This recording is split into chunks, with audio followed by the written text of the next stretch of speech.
के लिए सत्संग स्थल पर आकर के बैठ गए।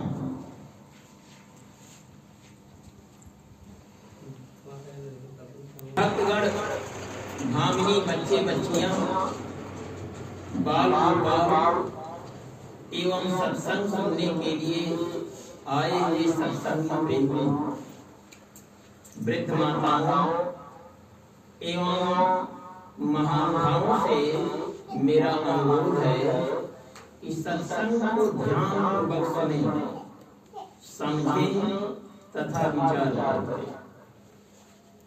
आज का सत्संग है कि सद्गुरु किसे कहते हैं।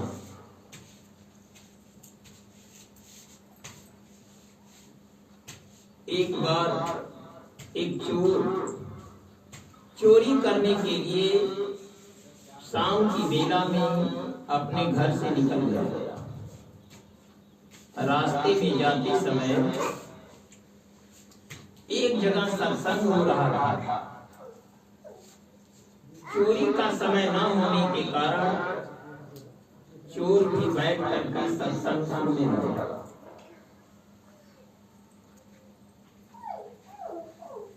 सत्संग सुनने के लिए और भी महानुभाव आए हुए थे। सभी लोग एकाग्रचित्त होकर सत्संग सुन रहे थे।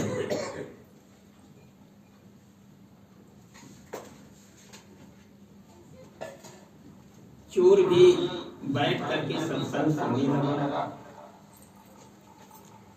चोर मन ही मन सोच रहा था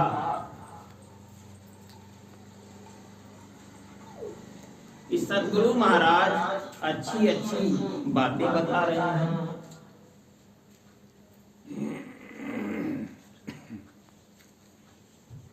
उड़ जाओ उड़ जाओ उड़ जाओ, बढ़ जाओ बढ़ जाओ बढ़ जाओ।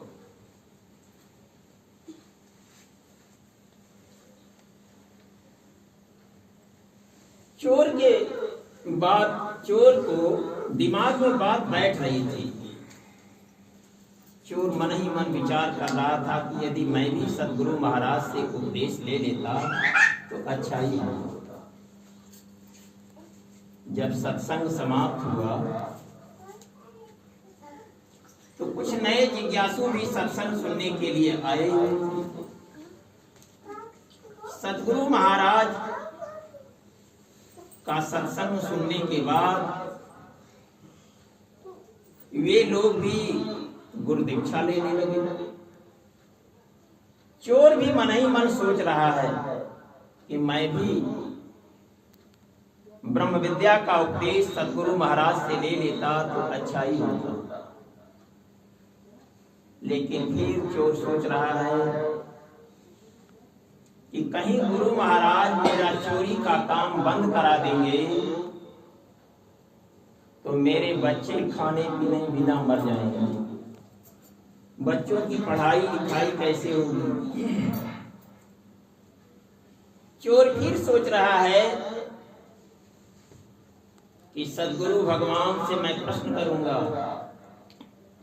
यदि मेरा चोरी का काम बंद नहीं कराएंगे तभी मैं ब्रह्म विद्या का उपदेश दूंगा, अन्यथा नहीं। तब तक और जितने भी भक्त आए हुए थे सद्गुरु भगवान से उपदेश लेकर फिर छुट्टी लेकर के अपने घर के लिए प्रस्थान कर दिया। अब चोर अकेला बचा। जब चोर अकेला बचा तो पहले कुछ दूरी पर बैठा था, लेकिन जब अकेला हुआ तो सद्गुरु भगवान के पास पहुंचकर नजदीक में जाकर के बैठ गया। चोर ने विनय पूर्वक करबद्ध प्रार्थना करते हुए कहा कि प्रभु, क्या आप मुझे भी ब्रह्म विद्या का उपदेश दे सकते हैं? गुरु भगवान ने कहा कि क्यों नहीं। चोर ने कहा कि हजूर, मैं इसलिए आपसे पूछ रहा हूं कि मैं चोर हूं। चोरी का ही मेरा व्यापार है, इसी से मैं अपने बाल बच्चों की पढ़ाई लिखाई पालन पोषण करता हूं। सदगुरु भगवान ने कहा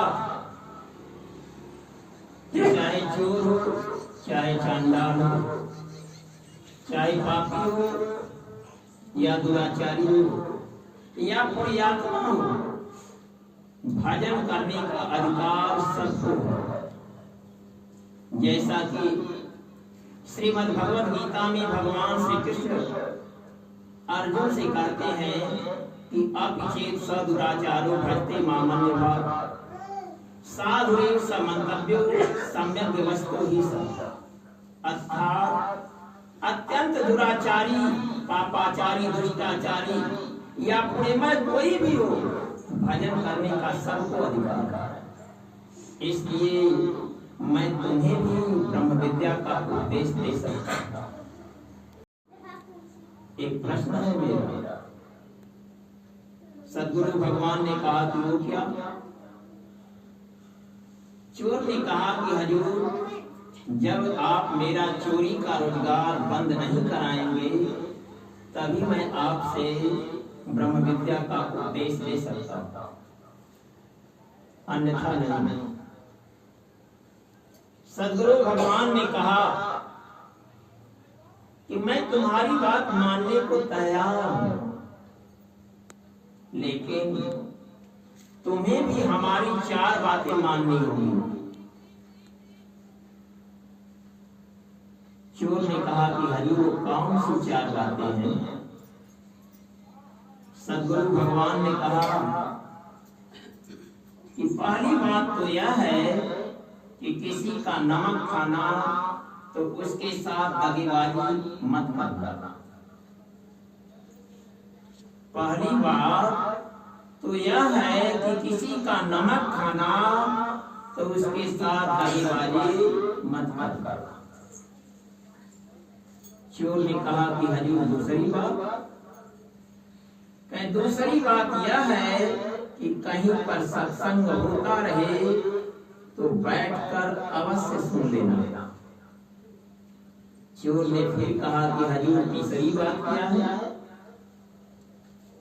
सदगुरु भगवान ने कहा कि तीसरी बात यह है कि किसी को नंगा देखना तो अपना चादर उसके ऊपर उठा देना। चोर फिर कहा कि हजूर, चौथी बात क्या है? सदगुरु भगवान ने कहा कि बेटा, चौथी बात यह है कि किसी की शिकवा, किसी की शिकायत, किसी की निंदा दूसरों से कभी मत करना। चोर कहा कि हजूर, मुझे ये 4 बातें मंजूर हैं और जल्दी कीजिए, उपदेश दीजिए। सदगुरु भगवान ने कहा कि जाओ, फुलवारी में से फूल तोड़ करके लाओ। चोर फूल तोड़ करके लाया। इसके बाद सदगुरु भगवान के कर कमलों में समर्पित करके दंडवत किया। सदगुरु भगवान ने उठ गया। चोर को ब्रह्म विद्या का उपदेश दिया। उठ जा, उठ जा। और भजन करने का तरीका बतलाया। चोरी का समय हो चुका था, इसलिए सदगुरु भगवान से कहा कि प्रभु, अब आप मुझे आदेश दीजिए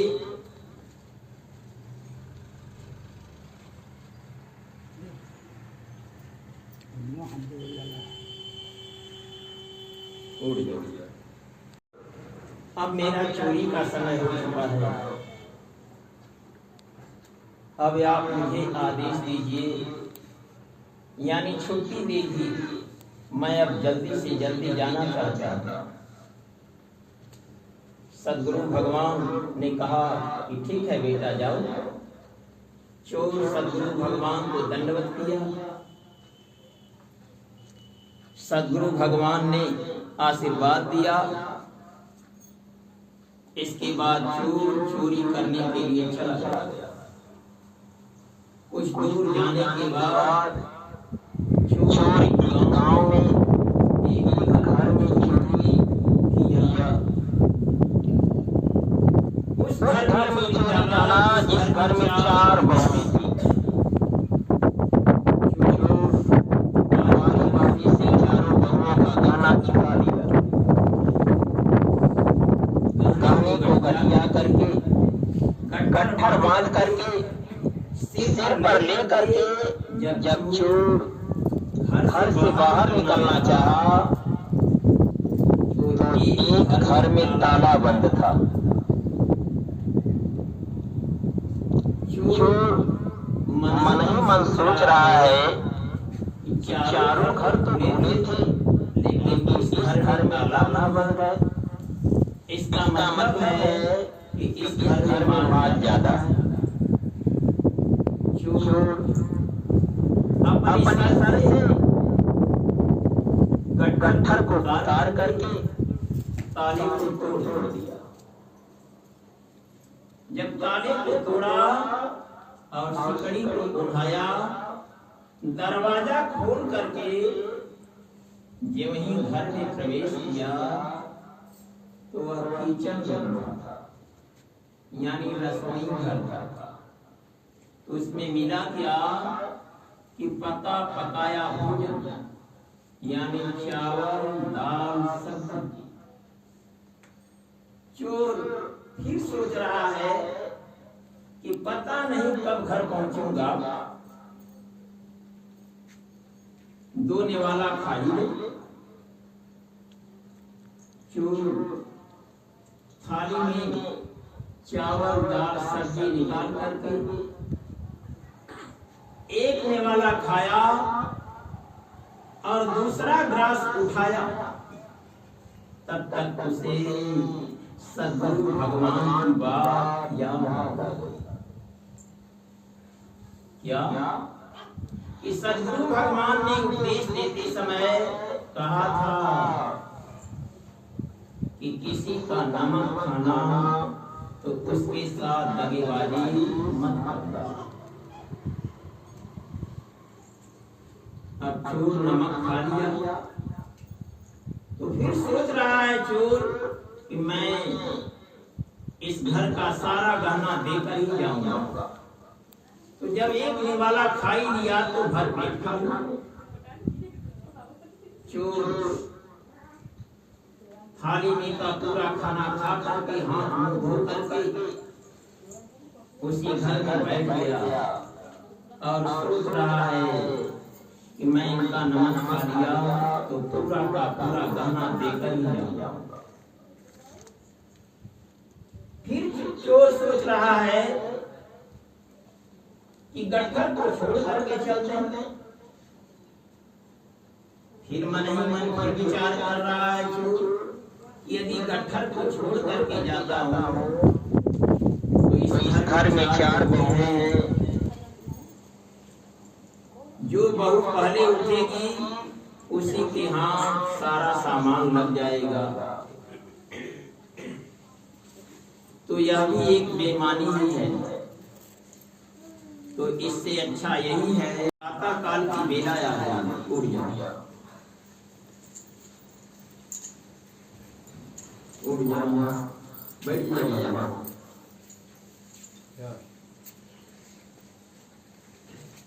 उस घर में से एक बहू जगी।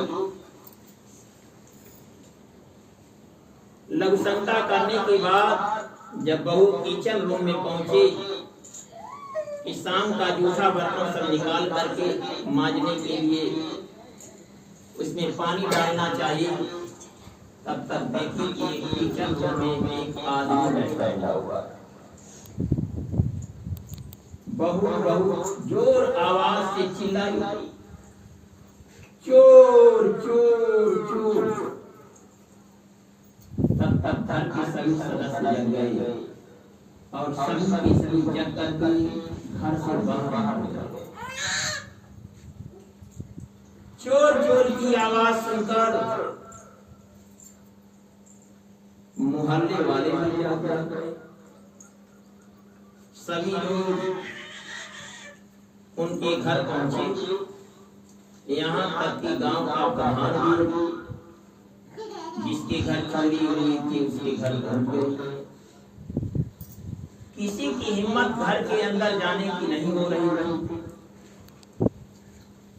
तब गांव के प्रधान को साथ में लेकर सभी के सभी लोग जिसके घर में चोरी हुई थी उसके घर में प्रवेश किए। जब आंगन में पहुंचे कीचड़ रूम के पास तो देखे कि एक आदमी बैठा हुआ है। तब प्रधान ने पूछा कि भाई आप कौन हैं?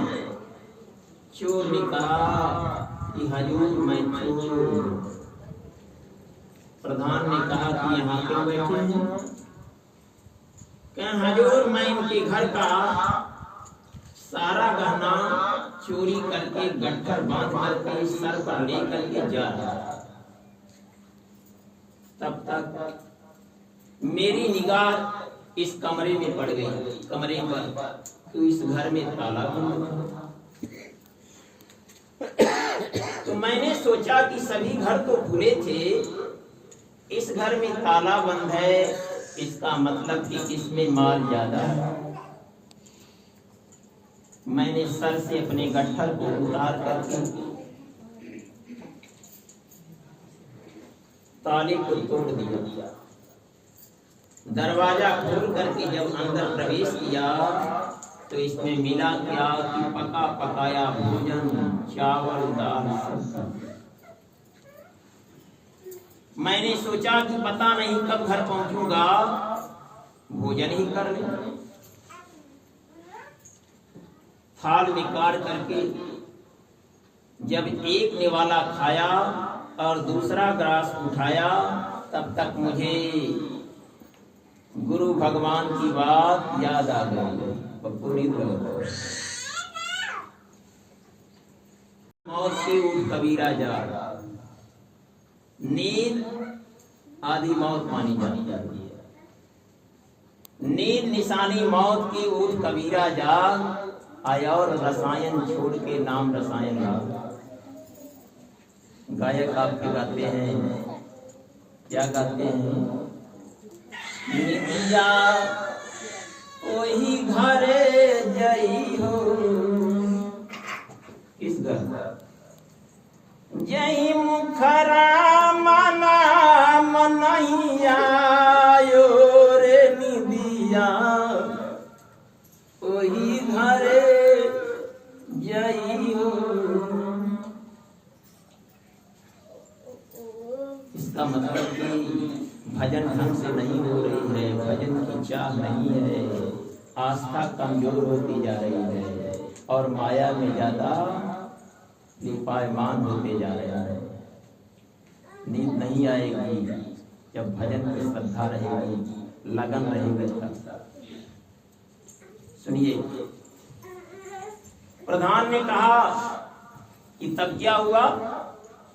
चोर ने कहा कि हजूर सदगुरु भगवान मुझे ब्रह्म विद्या का उपदेश देते समय कहे थे कि किसी का नमक खाना तो उसके साथ दगेबाजी,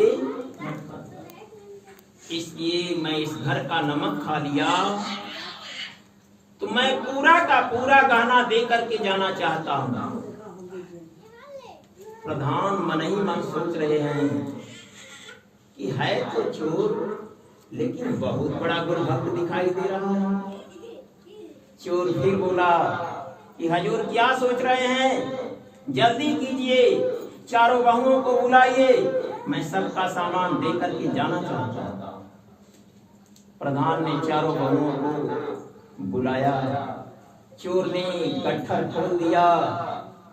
सभी बहुएं अपना अपना सामान चुन करके अपने अपने रूम में लेकर चली गई। अब चोर कहा कि हजूर मैं अब जाना चाहता हूँ। प्रधान ने कहा कि जाओ। जाते समय प्रधान ने उसे 500 रुपए का नोट जेब से निकाल करके सादर समर्पित किया और सभी गांव के सदस्य उसे सादर विदा किया। जब गांव से बाहर चोर आया तो फिर सोच रहा है कि सदगुरु भगवान के रास्ते पर चलने से पैसा भी मिला और सम्मान भी। इसका मतलब है कि रास्ता अच्छा दिखाई दे रहा है। मैं कदापि प्रतिज्ञा करता हूं कि कभी जीवन में इस रास्ते से मुंह नहीं मोड़ूंगा। क्यों? गुरु के दिए तलवार से दुश्मन से नित लड़े, हरे न देख करके सूरमा बड़े बड़े।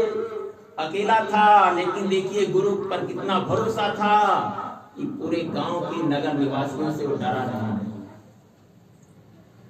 गुरु के दिए तलवार से दुश्मन से नित लड़े, हरे न देख करके सूरमा बड़े बड़े। है वीर वही जीत का हकदार, नाम धनी। किसकी जीत होती है? वीर वही जीत का हकदार, नाम धनी। विचलित ना हो चोटों से, हो विचलित ना हो चोटों से, हो विचलित ना हो चोटों से। जो सहले खड़े खड़े, सहले खड़े खड़े, सहले खड़े खड़े। उड़ जा।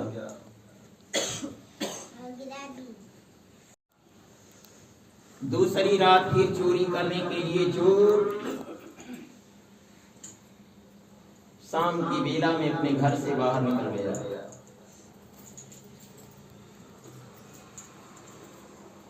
फिर तीसरे गांव में जाकर के चोरी किया। रात को फिर एक सेठ के घर गया। सेठ का सारा गहना लेकर के चोर गट्ठर बांध करके घर से बाहर निकल गया। रास्ते में आते समय एक जगह सत्संग हो रहा था। उसे फिर अपने सद्गुरु भगवान की वाणी याद आ गई कि भगवान ने कहा था कि कहीं पर सत्संग होता रहे तो बैठ करके जरूर सुन लेना। चोर सिर से गट्ठर उतार करके सत्संग स्थल पर जाकर के बैठ गया और ध्यानपूर्वक सत्संग सुनने लगा। इधर जिसका सामान चोरी हुआ था उसके घर के सदस्य जब प्रातः काल की बेला में जगे, अपना दरवाजा खुला पाए, तिजोरी खुला पाए तो घर से बाहर निकल करके चोर को खोजने लगे। गांव में जब चोर नहीं मिला तो सेठ जी कुछ गांव के नागरिकों के साथ गांव से बाहर निकल करके खोजना शुरू किया। जब सिवान की तरफ आए तो एक वृद्ध किसान से भेंट हुई। सेठ ने उस किसान से पूछा कि कोई आदमी इधर गट्ठर लेकर के जा रहा था? किसान ने कहा कि हाँ, एक व्यक्ति इधर ही गट्ठर लेकर के गया है। सेठ और गांव के कुछ वरिष्ठ नागरिक उसी रास्ता को पकड़ करके आगे को बढ़े। बढ़ते बढ़ते कुछ दूर गए तो देखिए कि एक जगह का सत्संग हो रहा था, बहुत भक्तगण बैठे थे। तो सेठ ने सोचा कि थोड़ा इसी में निगाह डाल करके देख लिया जाए कि कहीं इसी में बैठा तो नहीं है। सेठ ने निगाह दौड़ाना शुरू किए तो एक इंसान के पास गट्ठर दिखाई दिया। सेठ उस गट्ठर के पास पहुंचे, गट्ठर को पकड़ करके पूछे कि अरे भाई यह किसकी गठरी है? तो चोर ने कहा कि भाई तब सेठ के साथ सभी लोग पहुंच करके गए थे, चोरी करके बहुत जानम लगाए, चलो राजा बुला रहे हैं। चोर उस सत्संग स्थल में से उठ करके गठरी को अपने सर पर लेकर उन लोगों के साथ राजा दरबार में पहुंचा। जब राज दरबार में पहुंचा चोर, तब राजा ने कहा अरे भाई आप लोग कैसे चले चले?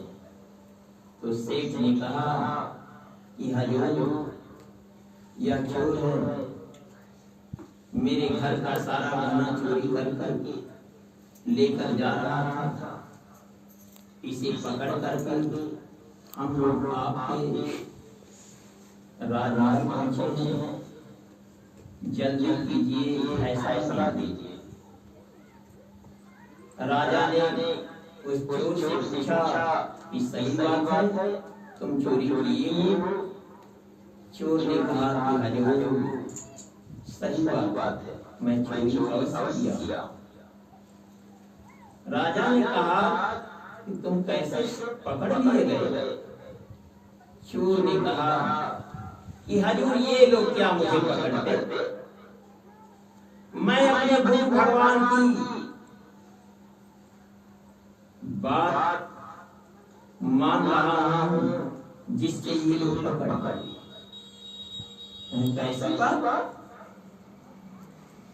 जिस समय गुरु भगवान मुझे ब्रह्म विद्या का उपदेश दिए थे, उसके पहले गुरु भगवान मुझसे 4 सर बनवाए हुए थे। कहीं वो क्या? किसी का नमक खाना तो उसके साथ दबेबाजी मत कर। तो मैं अगली रात चोरी किया था, उसका नमक खा लिया था, जिससे उनका पूरा का पूरा गहना दे करके आया और आते समय गांव के प्रधान ने खुश होकर के मुझे 500 रुपए का नोट इनाम दिया था। और आज दूसरी रात को चोरी किया तो गुरु भगवान ने कहा था कि कहीं पर सत्संग होता रहे तो बैठ कर जरूर सुनिए। संग हो रहा था, मैं बैठ कर सुन रहा था, इसलिए ये लोग मुझे पकड़ गए, नहीं ये लोग क्या मुझे पकड़। राजा मन ही मन सोच रहा है कि है तो चोर, लेकिन बहुत बड़ा गुरु भक्त दिखाई दे रहा है। चोर ने कहा कि हजूर क्या सोच रहे हैं, जल्दी कीजिए, न्याय दीजिए। राजा ने कहा चोर से एक बात बताओ, तुम मेरे यहाँ संबली का काम कर सकते हो? चोर ने कहा कि हजूर पैसे के लिए ही तो चोरी करता, तो आप तनख्वाह देंगे तो जरूर आपके यहाँ नौकरी कर सकता हूँ। राजा ने कहा कि मैं तुम्हें 2000 रुपए महीना दूंगा और मेरे यहाँ संतरी का काम करो। चोर ने कहा कि ठीक है। तब राजा ने कहा कि इनका सारा सामान दे दो। चोर सारा गहना सेठ का दे दिया। सेठ जी अपना गहना लेकर के अपने घर गए अब चोर की नौकरी उसी दिन से राजा की राजमहल में संतरी की लग गई। पहरेदारी करना शुरू किया चोर। उसका व्यवहार देख करके, उसकी क्रियाकलाप को देख करके राजा अति खुश हो रहा था। विश्वास चोर का बढ़ता गया राजा के ऊपर। कुछ समय बीतने के बाद एक दिन राजा चोर को बुलाया, कहे कि संतरी। संतरी ने कहा कि हाँ कहिए। राजा ने कहा कि संतरी, मैं 10 रोज के लिए अपने राजमहल से बाहर जाना चाहता। चोर ने कहा, संतरी ने कहा कि ठीक है। राजा ने कहा कि संतरी, पूरे नगर की रखवाली, पूरे राज की रखवाली, राजमहल की रखवाली तुम्हें करनी होगी। संतरी ने कहा कि हजूर बेफिक्र जाइए, किसी चीज का फिक्र मत कीजिए आप। मैं पूरी जिम्मेदारी के साथ आपके नगर की तथा आपके राजमहल की रखवाली करूंगा। राजा 10 रोज के लिए बाहर चले गए। संतरी पूरी जिम्मेदारी के साथ राज की रखवाली कर रहा था। रात की बेला में जब संतरी राजमहल से दूसरी तरफ, लंबा चौड़ा राज था, शहरसवारी पकड़ करके जब दूसरी तरफ गया, उड़ गया। तो चोर संतरी जब दूसरी तरफ गया तो इधर रानी को मौका मिला। रानी ऊपर से मंत्री को बुलाई और मंत्री से कहे कि मंत्री, तुम्हें मेरे पास आना होगा। मंत्री कहा कि रानी, संतरी बहुत तेज कर रहा है और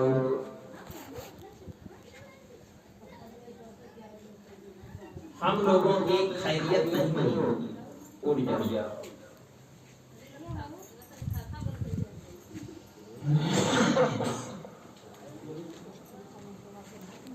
उड़ जाओ। रानी ने फिर कहा कि संतरी की चिंता छोड़ो, तुम्हें जरूर आना होगा। और रानी क्या कि अपने छत से एक डोरी लटका दी और मंत्री से कही, मंत्री डोरी पकड़ करके मेरे पास आ जाओ। मंत्री डोरी पकड़ करके रानी के रनिवास महल में पहुंच गए। संतरी को राज की रखवाली करते घूमते फिरते 2 घंटे बीत गए। 2 घंटे बाद जब राजमहल के मेन गेट के पास पहुंचा और राजमहल की तरफ निगाह डाला तो देखा कि ऊपर से रस्सी लटकी दिखाई दी। संतरी कहा कि मैं खुद ही चोर, दूसरा चोर कौन आ गया? दोनों के दोनों काम वासना में वशीभूत थे, इसलिए रस्सी को ऊपर खींचना भूल गए। चोर वही रस्सी पकड़ करके ऊपर चढ़ गया। जब रनिवास महल में पहुंचा तो रानी और मंत्री को नंगी अवस्था में देखा। दोनों के दोनों सो गए थे घोर निद्रा में। जब नंगा अवस्था में देखा तो उसे फिर अपने गुरु भगवान की बात याद आ गई कि सदगुरु भगवान ने उपदेश देते समय कहा था कि किसी को नंगा देखना तो उसके ऊपर अपना चादर ओढ़ा देना। चोर यानी संतरी अपने कंधे से अपना चादर उतारा और दोनों लोगों को ओढ़ा करके फिर प्रातः काल की बेला हुई तो पहले मंत्री जगा। जब मंत्री जगा तो चादर देखा तो उसका होश उड़ गया। यह चादर तो रोज संतरी लिया रहता था। इसका मतलब कि संतरी आया था। मंत्री रानी को जगाया। जगाने के बाद रोना धोना शुरू किया मंत्री कि मैं आपसे कह रहा था कि संतरी बहुत तेज तर्राक है, आप मेरी बात नहीं मानी, अब तो मेरे बच्चे खाने बिना मरेंगे और राजा मुझे कोलू में पिलवा देगा या प्राण दंड दे देगा या सूली पर चढ़वा देगा। रानी ने कहा कि मंत्री तुम इसकी फिक्र मत करो, मैं खुद संतरी की फांसी करवा दूंगी। मंत्री ने कहा कि कैसे? रानी ने कहा कि इसी चादर से। रानी उठी और चादर को चपोत करके संदूक में ले जाकर के बंद कर दिया। मंत्री नीचे आया, कारबार देखना शुरू किया। 10 रोज बीतने के बाद जब राजा बाहर से आए, राजमहल में राज सिंहासन पर आकर के बैठ गए तो सलाम करने के लिए सभी लोग राजा के पास पहुंचे।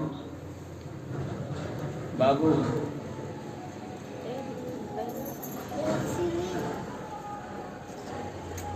संतरी मंत्री और नगर के बहुत से नागरिक जो सलाम करने के लिए पहुंचे। सब लोग सलाम करके फिर वापस आए। राज दरबार लगा हुआ था। दिन भर कई लोगों का फैसला राजा सुनाए। जब रात हुई और राजा रानी के महल में भोजन करने के लिए पहुंचे तो रानी अच्छे वस्त्रों को उतार करके बुरे वस्त्रों को बाल बिखरे हुए रोना धोना शुरू की। राजा पूछ रहे थे कि क्या हुआ, रानी सांस नहीं ले रही है। बहुत पूछने के बाद रानी उसको भवन में छला करके बोली, जब से आप बाहर गए हैं तब से संतरी मुझे चक्कर में पड़ा। परमात्मा की कृपा से मेरी आबरू बची। आप संतरी को रख कर राज की रखवाली करने के लिए गए हैं। राजा कहा कि नहीं रानी नहीं, संतरी ऐसा है ही नहीं। संतरी बहुत बड़ा गुरु भक्त है, ऐसा संतरी कर ही नहीं सकता।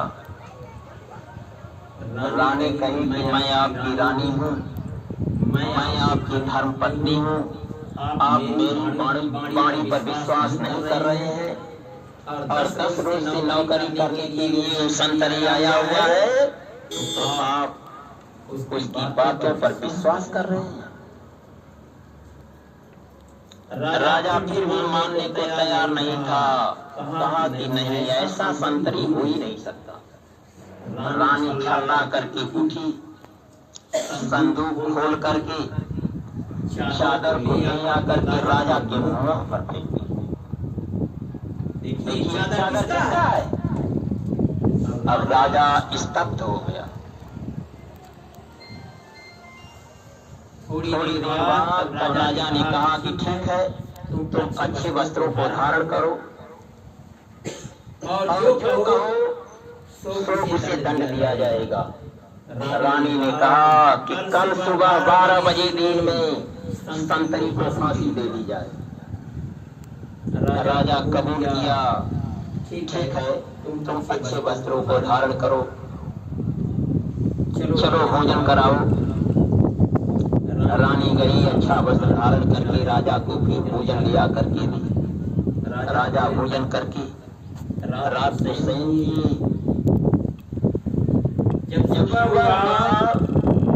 जब राजा राज सिंहासन पर बैठे तो सभी लोग सलाम करने के लिए पहुंचे।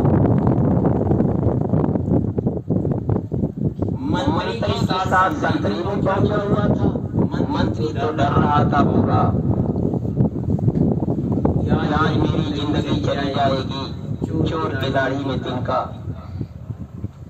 लेकिन जब राजा ने मंत्री से कहा कि मंत्री पूरे नगर में मुनादी बजवा दो, 12 बजे में संतरी को फांसी दी जाएगी, तब मंत्री की बेचैनी खत्म हुई कि अब मेरी जिंदगी बच जाएगी। मंत्री मुनादी बजाने वाले को बुला करके कहा कि पूरे नगर में मुनादी बजवा दो, आज 12 बजे दिन में संतरी को फांसी दी जाएगी।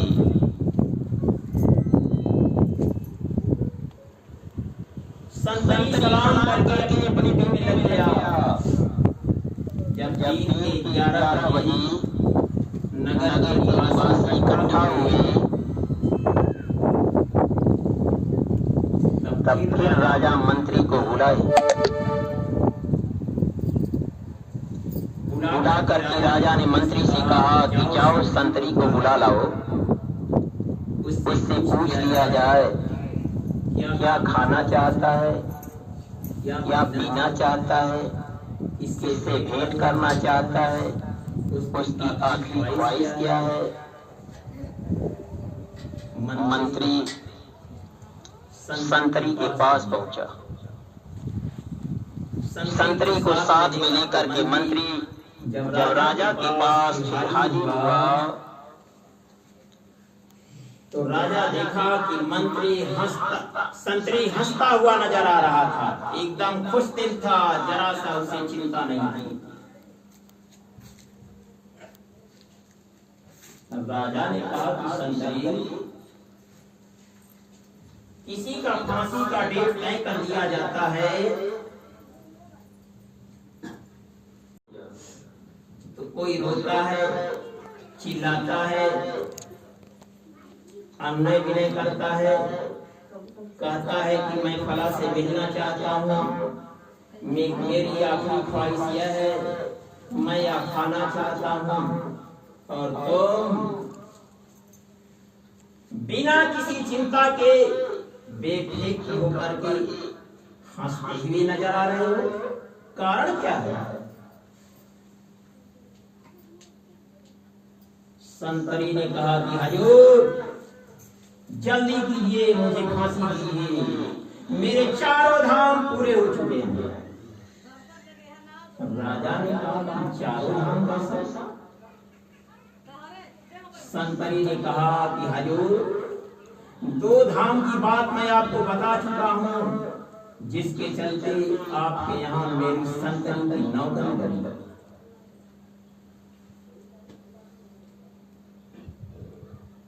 राजा ने कहा कि और 2 धाम कौन है? लेकिन एक बात है संतरी, आज चारों धाम पूरे नगर निवासियों के सामने सुना दो कि चारों धाम कौन सा है। तो मैं जानता हूं केवल अकेला, लेकिन चारों को सुनाओ कि चारों लोग जान जाएं कि चारों धाम कौन सा है। संतरी कहा कि हजूर पहला धाम तो यह है, सदगुरु भगवान ब्रह्म विद्या का उपदेश देते समय मुझसे कहे थे कि किसी का नमक खाना तो उसके साथ दगेबाजी मत करना। ये पहला धाम। उड़ जा।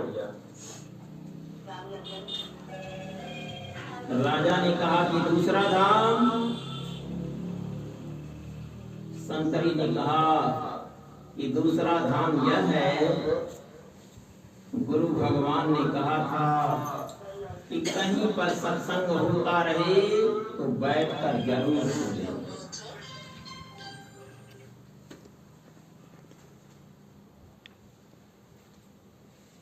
कहीं तीसरा धाम, तीसरा धाम यह है कि मेरे गुरु भगवान ने कहा था कि किसी को नंगा देखना तो उसके ऊपर अपना चादर ओढ़ा देना। तब तक राजा चौंक गया। तब संतरी फिर घुमाया कि हजूर पहले धाम की बात सुन लीजिए कि क्या हुआ पहले धाम में। कहें बोलो। कहें हजूर जब पहली रात में एक घर में चोरी किया जिस घर में 4 बहनें थी और चारों बहनों का गहना लेकर के गट्ठर बांध करके अपने सिर पर लेकर के जब घर से बाहर निकलना चाहा तो उसके घर में एक घर में ताला बंद था उस मकान में। मैंने सोचा कि सभी घर को खोले थे, इस घर में ताला बंद है, इसका मतलब कि इस घर में माल ज्यादा है। मैंने अपने सर से गट्ठर को उतार करके ताली को तोड़ दिया। दरवाजा खोल करके जब घर में प्रवेश किया तो मिला क्या हजूर, पका पकाया भोजन, यानी चावल दाल सब्जी। मैंने सोचा कि पता नहीं कब घर पहुंचूंगा, भोजन ही कर लूं। जब मैं एक निवाला खाया उठ गया और दूसरा ग्रास उठाया, तब तक मुझे अपने गुरु भगवान की बात याद आ गई कि गुरु भगवान ने कहा था कि किसी का नमक खाना तो उसके साथ दगेबाजी मत कर।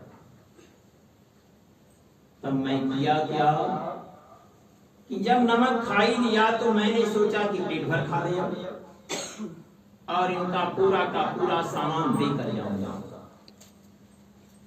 थाली में काढ़ा हुआ मैं पूरा भोजन कर लिया, हाथ मुंह धो करके बैठ गया।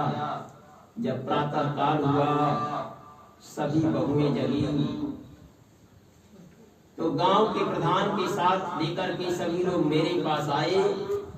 मैं उनका सारा सामान देख करके जब घर से बाहर निकला तो प्रधान ने मुझे प्रसन्न होकर के 500 रुपए का नोट अपनी जेब से निकाल करके इनाम दिया।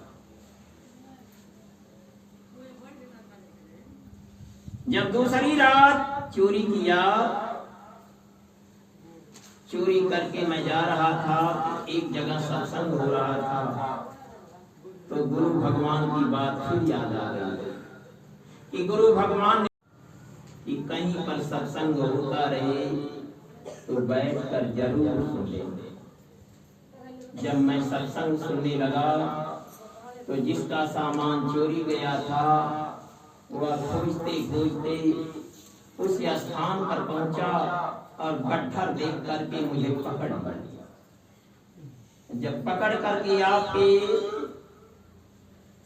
राजमहल लाया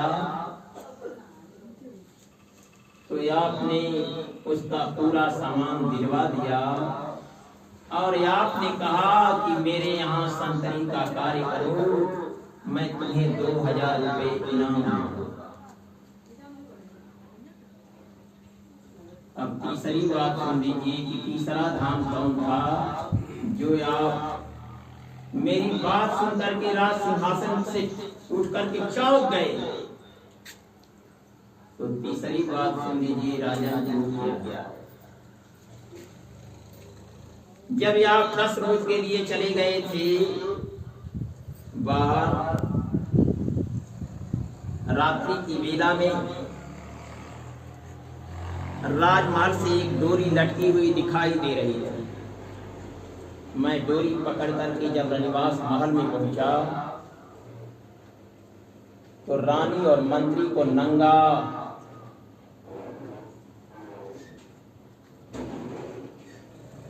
देख करके चादर उड़ा दिया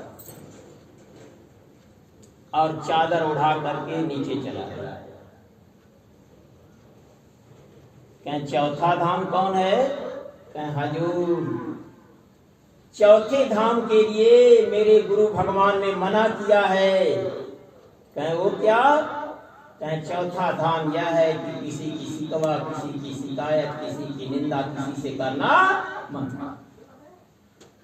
इसलिए मैं अब चौथा धाम आगे नहीं बताऊंगा। राजा कट गया और राज सिंहासन से उठा, हाथ में कोड़ा लिए रनिवास महल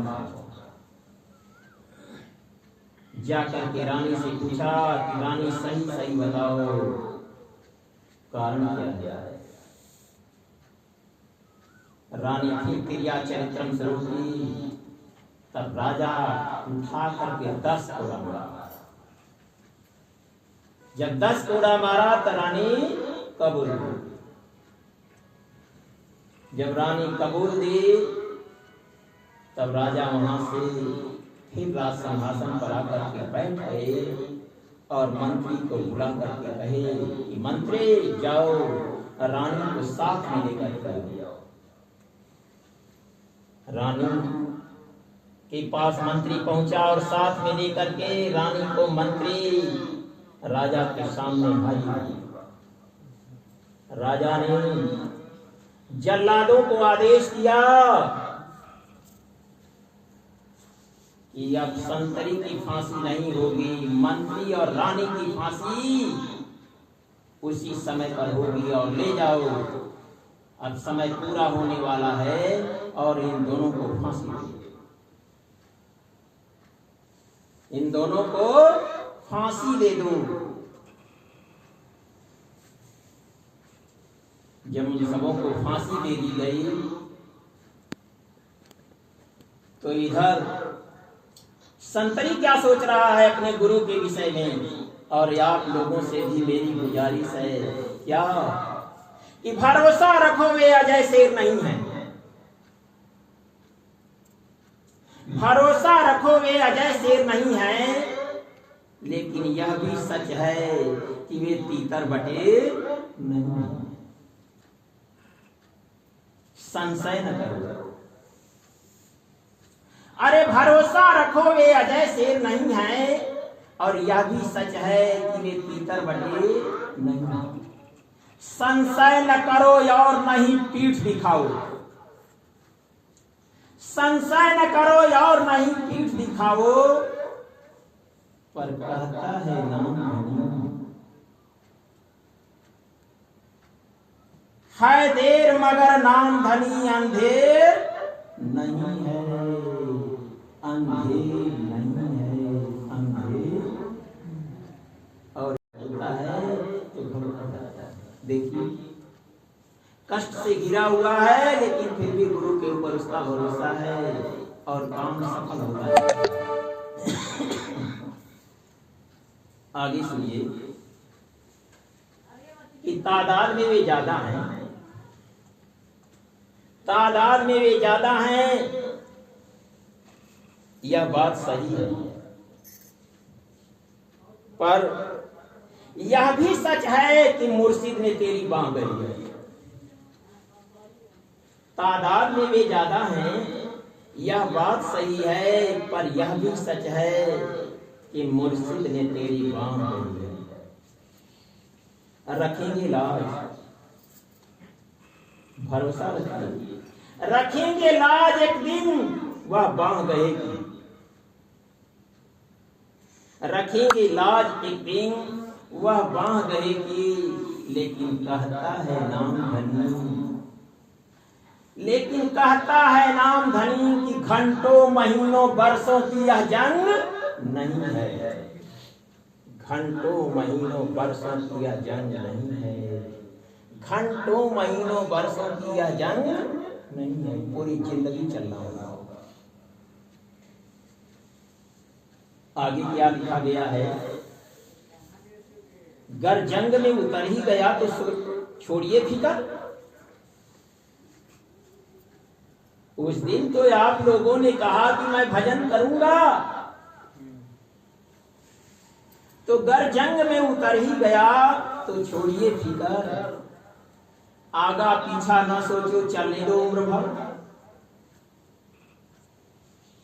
आगा पीछा ना सोचो, चलने दो उम्र भर। कमर ही क्यों कसा?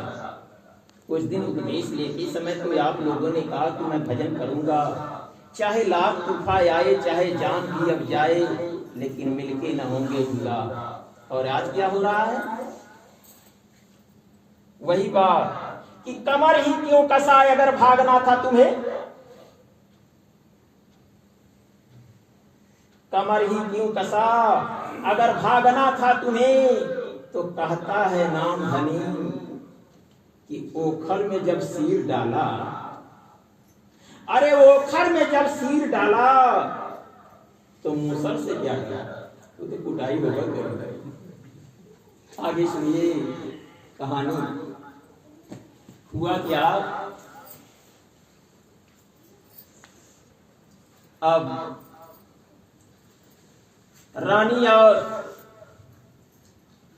मंत्री की फांसी होने के बाद हुआ क्या? कुछ दिन बीता, जब राजा की वृद्धावस्था आ गई, यानी चौथा बना गया, तो राजा ने एक दिन फिर संतरी को बुलाया और कहा कि संतरी ने कहा कि हजूर बोलिए। राजा ने कहा कि संतरी अब मेरा चौथा बना गया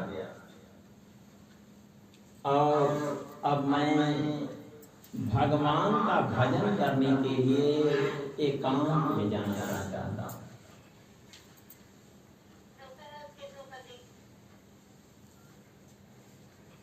संतरी ने कहा कि हजूर, जब आप भगवान का भजन करने के लिए एकांत में जाएंगे तो इस राज का राजा कौन होगा? राजा ने अपने सर से मुकुट उतार करके संतरी के सर पर रख दिया और कहा कि आज से इस राज्य का राजा तुम हो। लेकिन संतरी, तुमसे मेरी गुजारिश है। संतरी ने कहा कि राजा ने कहा कि संतरी, जिस गुरु भगवान से, जिस सदगुरु भगवान से तुम उपदेश लिए हो, उसी सदगुरु भगवान से मुझे भी ले चल करके उपदेश दूंगा। और तीसरी बात और है संतरी। संतरी ने कहा कि वो क्या राजा? राजा ने कहा कि तुम जानते हो कि मेरे पास एक बेटा है, एक बच्चा है। कह संतरी, आज से उस बच्चे की देखभाल तुम्हें करनी होगी, पढ़ाना लिखाना तुम्हें होगा, उसकी शादी भी तुम्हें करना होगा। संतरी ने कहा कि ठीक है, अब चलो, अब मुझे अपने गुरु भगवान के पास लेकर चलो। संतरी राजा को साथ में लेकर सदगुरु भगवान के पास पहुंचा। सदगुरु भगवान से दिलवा लिया। अब वहां से उपदेश लेकर, छुट्टी लेकर के जब राजा और संतरी आश्रम से बाहर निकले, रास्ते में आते समय राजा ने कहा कि संतरी, अब तुम राजमहल को जाओ, अब मैं एकांत में जाकर के सद्गुरु भगवान द्वारा दिए गए नाम का स्मरण करूंगा और ध्यान करूंगा। अब तुम जाओ संतरी, जाओ। संतरी वहां से चल दिया, आया राजमहल, राज सिंहासन पर राज मुकुट पहन करके बैठ करके राज सिंहासन का कारभार देखने लगा। बच्चे को पढ़ा लिखा करके बड़ा किया, बड़ा होने के बाद उस बच्चे की शादी कर लिया, विवाह हुआ। जब राजा के लड़के को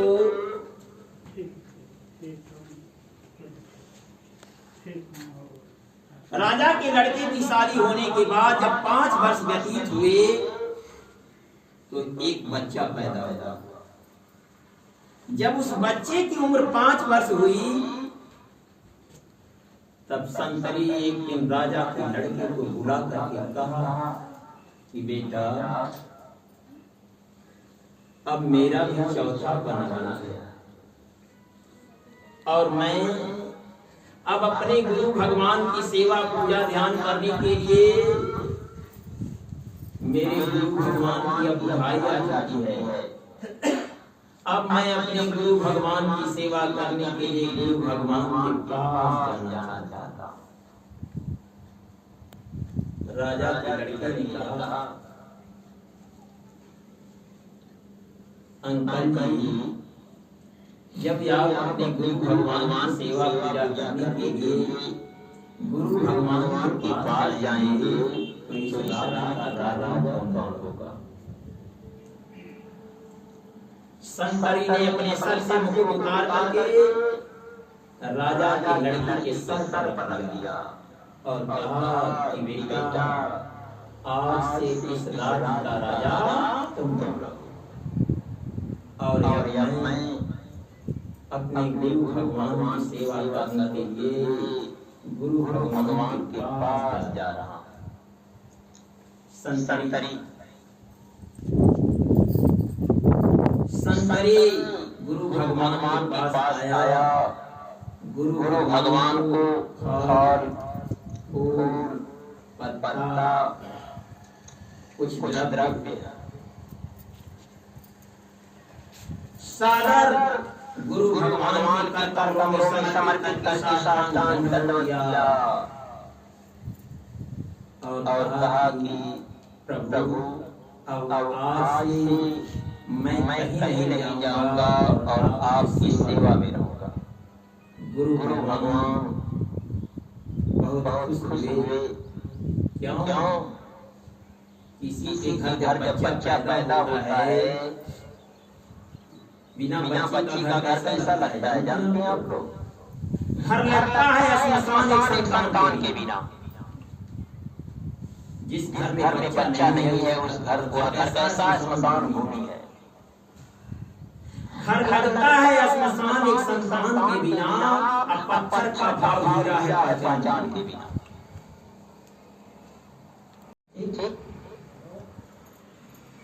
तो इधर बुढ़ाई का लाठी चोर बना, सद्गुरु भगवान बड़ा खुश हुए। बुढ़ाई में सबको चाहिए ना, किसी के घर बच्चा पैदा होता है तो उसने सोहर गवाता है कि मेरा बुढ़ाई का लाठी हो गया, बुढ़ाई में मुझे ये पानी दाना देगा। और संतों को कौन पानी दाना देने वाला है? उनका भक्त या कोई दूसरा? चोर अब वहीं पर रहने लगा। सद्गुरु भगवान की सेवा पूजा करना शुरू किया। जब सद्गुरु भगवान को शरीर छोड़ने की बेला आ गई, तब सद्गुरु भगवान ने चोर की सेवा पूजा से खुश होकर के कहा कि बेटा, अब मैं अपने वतन को जाना चाहता हूँ, यानी ब्रह्मलीन होना चाहता हूँ और आज से इस आश्रम का कारभार तुम्हें सौंपता हूँ और इस आश्रम का कारभार तुम्हें देखना होगा। सोचिए, सद्गुरु भगवान के रास्ते पर चलने से देखिए जीवन कैसे बदला। चोर से संतरी, संतरी से राजा, राजा से गुरु पद की प्राप्ति यानी ईश्वर की प्राप्ति कर लिया। ये है गुरु भक्ति, ये है गुरु ज्ञान, ये है गुरु ध्यान, ये है गुरु सेवा, ये है गुरु पूजा। जो चोर से भगवत प्राप्ति करा दिया। एक बार प्रेम से बोलिए सद्गुरु भगवान की जय, सच्चे दरबार की जय, सच्चिदानंद भगवान की जय, रघुवीर स्वामी की जय।